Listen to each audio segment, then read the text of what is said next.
Scott, my dear friend, welcome back to the show. Thank you for your time. What is Russia's unseen victory? Well, the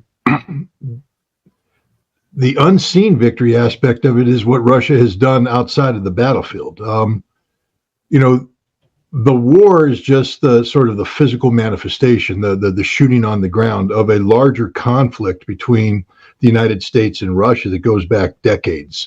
A conflict which the United States has sought to destroy Russia, to bring it down. We had succeeded in basically having Russia submit to us in the 1990s after the Soviet Union collapsed. The presidency of Boris Yeltsin will go down in history as one of the most hated periods of Russian history because of what the West did to Russia, what Yeltsin allowed to be done to Russia. Vladimir Putin, of course, has reversed that trend, but that doesn't mean that the U.S. wasn't trying to get him done. The wars in Chechnya were American-driven conflicts designed to break up Russia.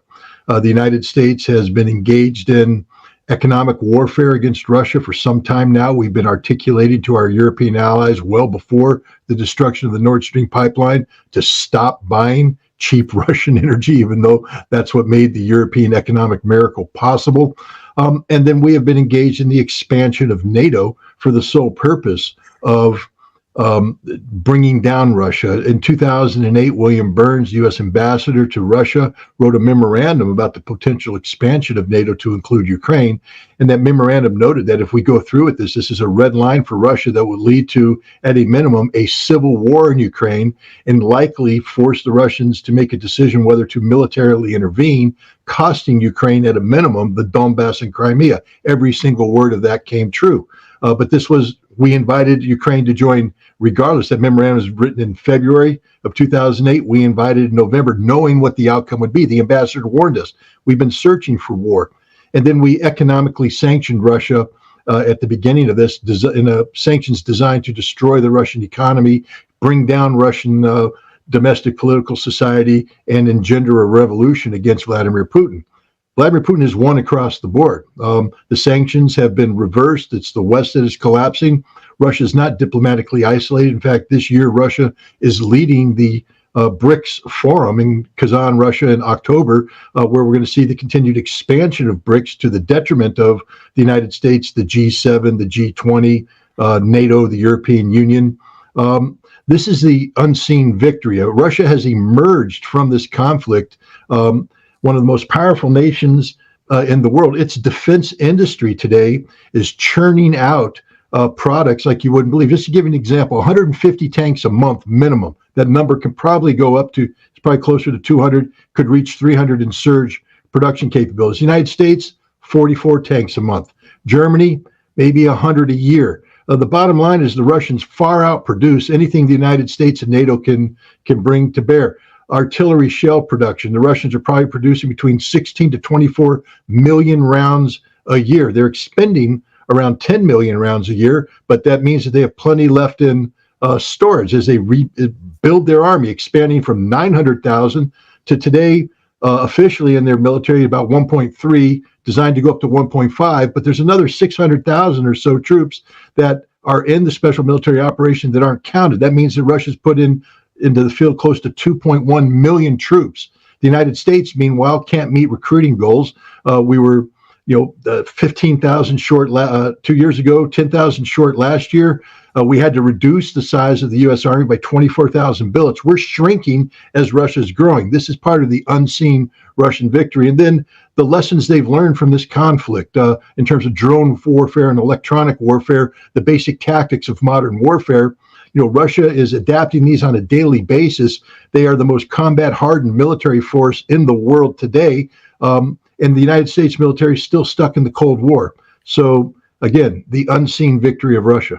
Now, what you just articulated, is it not known by the Pentagon? Is it not known by the CIA? Is it not recognized by the Biden administration? Again, when we say known, the way this, for instance, in the CIA or in the U.S. military, the way things work is you have low-level analysts, people like me, who write these things up. but we want to get promoted. I want a good fitness report. And I know that my mid-level manager has told me, Ritter, don't come in with any of this Russia's winning nonsense. The boss doesn't want to hear it.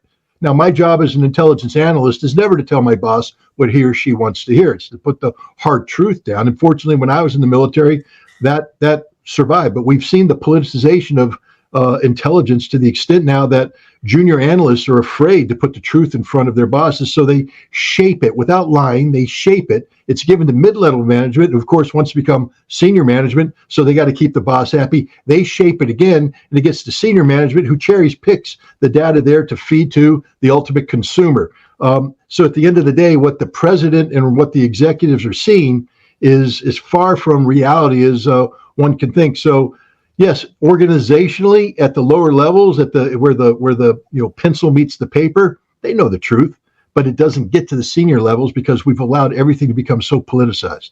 Everybody knows that Joe Biden wanted the 61 billion for Ukraine, 2/3 of which stays here to sort of carry him through election day. But to the serious planners and intellectually honest people in the intelligence and military communities understand that Russia has won, Ukraine has lost, NATO has lost, the war is over, our involvement with it has been a disaster.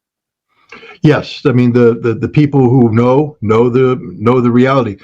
We're talking about what, $13.8 billion. Look, that's a lot of money. I mean, there's a lot I could do with $13.8 billion.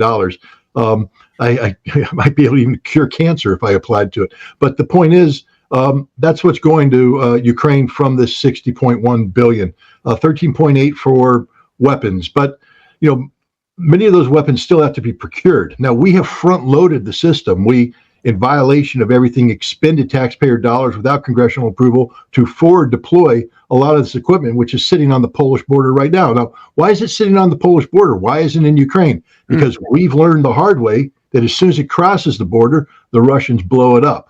And we're loath to send all of our ATACMS missiles, all of our artillery shells, those new Bradley vehicles across the border, because as soon as they hit a warehouse inside Ukrainian territory, boom, it goes, it dies. That's the reality. Russia has such dominance over the battle space right now that we could give Ukraine infinite amounts of military equipment. Hardly any of it would survive. Well, let's take a step or two back in our Q&A. Of what value is whatever portion of the 61 billion, you say it's 13 and a half, of what value is that to Ukraine in the long run? In the long run, it's not. Look, we spent $23 billion to get the Ukrainians up to speed for their counteroffensive in 2023, which they lost. And they had a better army then than they have now. More troops, more equipment, better trained. They had air defense. Since that time, Russia has eliminated Ukrainian air defense. The morale of the Ukrainian army is such that as we speak, Ukrainian units are just dropping their weapons and running on certain parts of the battlefield. Others are just surrendering, and the ones that stay are dying because they don't know how to fight. They don't have the equipment to fight. This equipment means nothing. First of all, it's not that good. It's not the best of the best that we have. The Russians have a counter to everything. Second of all, most of this equipment is more technologically advanced than even the best trained Ukrainian soldier was prepared to deal with, especially when it comes to maintenance. We don't have those best trained Ukrainian soldiers around anymore. They've been killed. They're wounded. They're prisoner. They're gone. We have poorly trained people with poor motivation, and we bring them this equipment that they can't use. What happens to this equipment is it just gets set aside because the Ukrainians know that to use this equipment is a death sentence. And so, again, this equipment pleases only American politicians.